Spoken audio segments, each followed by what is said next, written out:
Welcome back. I hope you're having a wonderful day. As this episode goes out on Sunday, June 22nd, I want to wish a happy birthday to my sister Kathy. Happy birthday, Kathy. Now, being the weekend as it is, we'll have a rerun today, and I'll add a quote at the end, so grab your favorite cuppa. Sit back and let's have a look.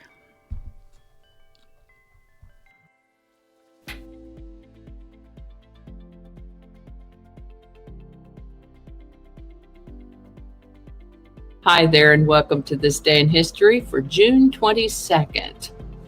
June 22nd is the 173rd day of the year in the Gregorian calendar, 174th in leap years, with 192 days remaining to the end of the year. Today's word is empirical. Empirical is an adjective that means based on or concerned with or verifiable by observation, experience, or experiment rather than theory or pure logic. It's based on more real-world information. Observation rather than theory. Verifiable or provable by means of observation or experience. The word empiric has roots in Latin and Greek, most likely came into use around the 1560s. Empirical. Now I want to say a quick happy birthday to my sister Kathy. I'm just enough older than she to remember the day she was born. Happy birthday, sis. And with that, well, we've talked about Galileo before. He was an Italian astronomer, physicist, and engineer who lived from mid-1500s to mid-1600s. He's been called the father of observational astronomy, and the father of modern physics, and the father of the scientific method. A real empirical scientist, Galileo.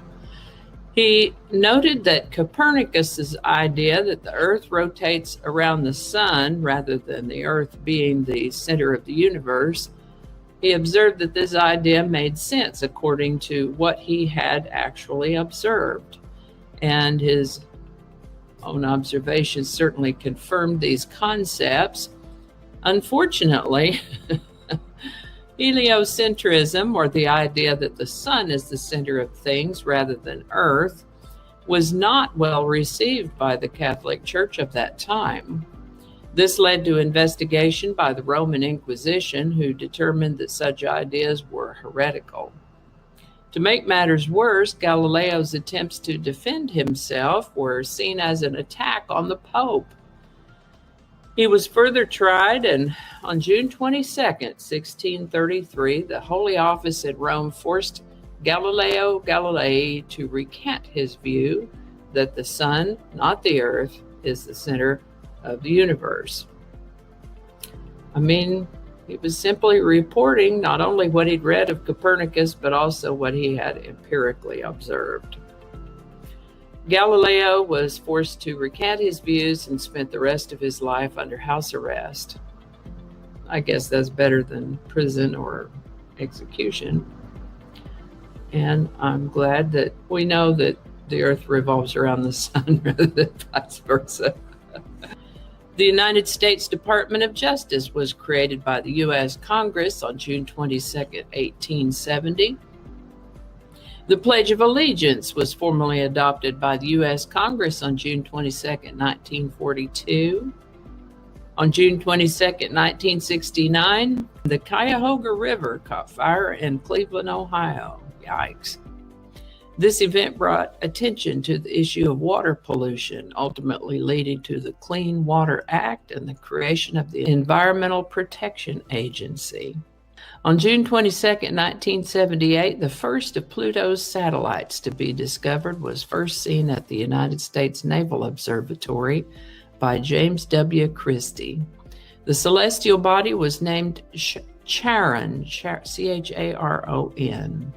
I've heard people call it Charon. I've also heard them call it Charon. In case you didn't know, astronomical bodies, at least in this solar system, are named after mythological characters from cultures across Earth and time.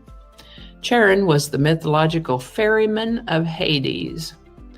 That means he was a guy who operated the boat that went across the Styx River. He carried the souls of the newly departed across the river Styx from the world of the living to the world of the dead. In that dark vein, and completely coincidentally, today's song is Painted Black by the Rolling Stones. This song features lyrics of grief and loss and is evocative of Middle Eastern and Indian influence with the drum and sitar work. Interesting to note that at the time, some critics thought the Rolling Stones using sitar were trying to copy the Beatles. Of course, that's ridiculous. And since then, Painted Black has been viewed more favorably from a critical standpoint, such that the Rolling Stone magazine has ranked it one of the greatest songs of all time. Painted Black spent 11 weeks, including 2 weeks at number 1 on the Billboard Hot 100 list, and is our number 1 song for this day, June 22nd, 1966. Of course, there's a link in the description if you'd like to listen to it. Painted Black. There you go. Today's quote is by a French writer from the 1700s, Nicolas Chamfort, who said, "The most wasted of all days is one without laughter." Nicolas Chamfort. I'd have to agree. Life is too short to spend it being miserable. Alrighty, y'all take care. Be good to each other. I'll see you next time. And I think that's going to do it for us today. Thank you so much for watching. Consider subscribing if you haven't already. Feel free to share this video with a link in your email, messaging, or social media. If you enjoyed this series, you can check out the playlists in the description. You can find me on BitChute, Facebook, Odyssey, Rumble, YouTube, and X, as well as on a blog page called No Really. All those links are in the description. Alrighty, that's all I can think of right now. Thanks again, and I'll see you next time.